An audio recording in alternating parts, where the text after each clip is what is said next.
Okay, Major Prophet, we thank you so much. So we are going to come back to politics. Yes, we are going to enter Cameroon. And in this nation, the nation is expecting changes. The nation that expecting to have a new president. So I don't know what you think about all these changes. Thank you very much, man of God.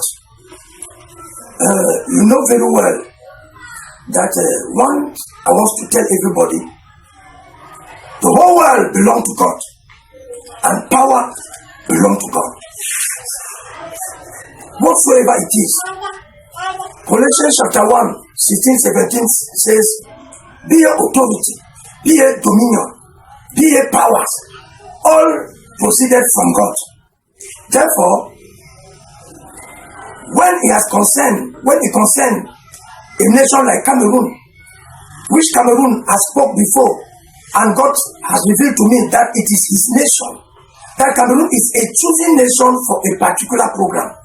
The day he spoke to me that Cameroon was the stone of Daniel chapter 2 of the statue of Nebuchadnezzar, that stone that came out from without a hand and heated the feet of clay and iron. It was not a dream. It was a clear declaration, audible voice telling me that that stone is your nation, Cameroon.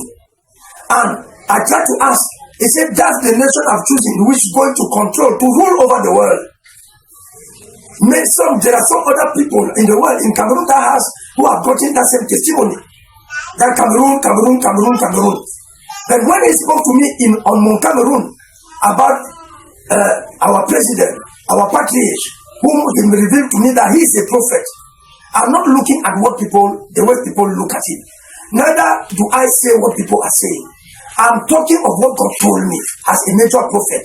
I went to pray on Mount Cameroon one day, and there I was with some pastors. Then a voice said, you ought to pray for President Biya. You are president. As I heard, you ought to pray for him. I opened my ear. Then he said, he is my son. Like anybody, I shouted, Then the voice continued. He said, you have to pass him deliverance, for I've chosen the nation.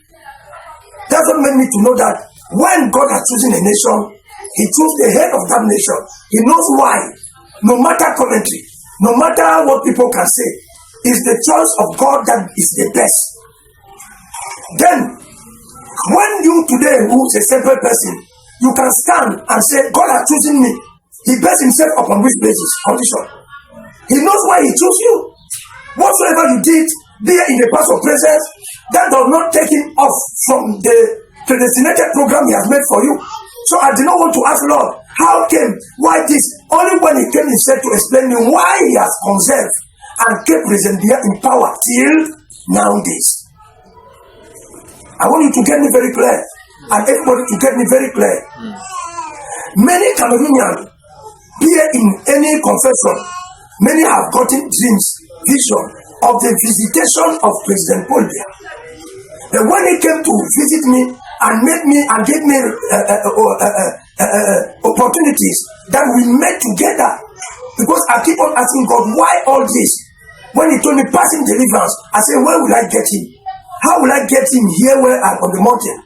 But let me tell you, the living God, whose nothing is impossible, brought this our president on Mount Cameroon. That's where we pass him the deliverance. And when we pass him that deliverance, it was a marvelous work.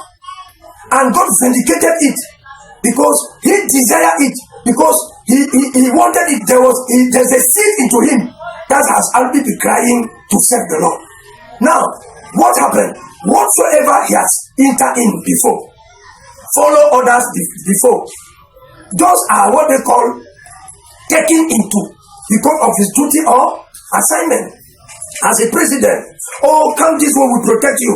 Oh, enter here. Oh, write your name here. Oh, become a member of this sect. Oh, enter into that. Oh, be a Freemason. Oh, be that. When we came to pass him that tolerful deliverance, my brethren, it was a deep work, a real ministration of God's power on the scene that took us in every place where he was taken by whosoever connection were cut.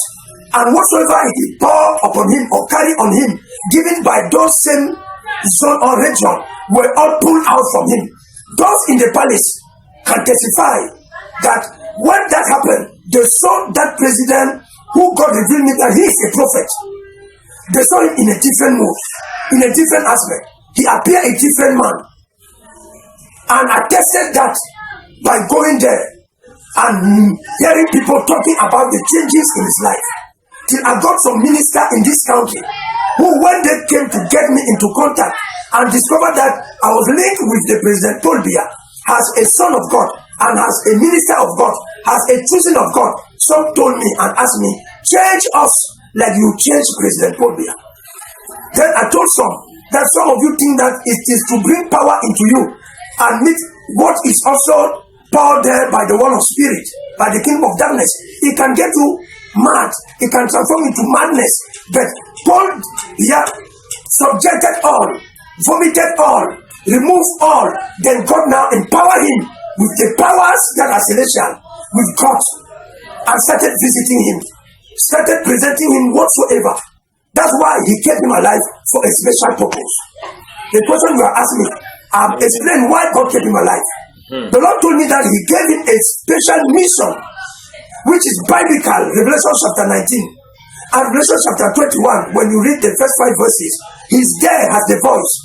Then he told me that, like John the Baptist introduced the kingdom of God physically in one body, that's how he, President Biya, will introduce the kingdom of heaven